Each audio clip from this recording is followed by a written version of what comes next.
হরতালে বিরোধী দলীয় চিফ হুইপ জয়নুল আবদিন ফারুকের উপর হামলার ঘটনায় সমালোচিত পুলিশ কর্মকর্তা হারুনুর রশিদকে বদলি করা হয়।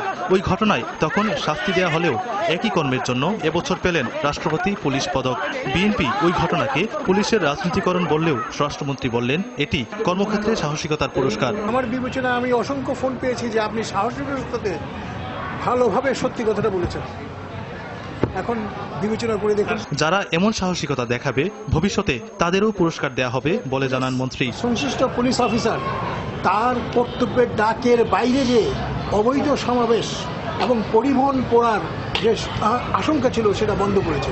আমি মনে করি তা প্রশংসা করা দরকার। যুদ্ধাপরাধের দায়ে মৃত্যুদণ্ড পাওয়া আবুল কালাম আজাদ ওরফে বাচ্চু রাজাকারকে দেশে ফিরিয়ে আনতে সর্বোচ্চ চেষ্টার কথা জানান স্বরাষ্ট্রমন্ত্রী। আমরা বলেছি আমার সকল উপায় সকল পন্থা আমরা অবলম্বন করব।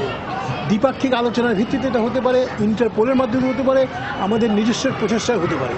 আমরা সকল প্রচেষ্টা সকল পদ্ধতি প্রয়োগ করব।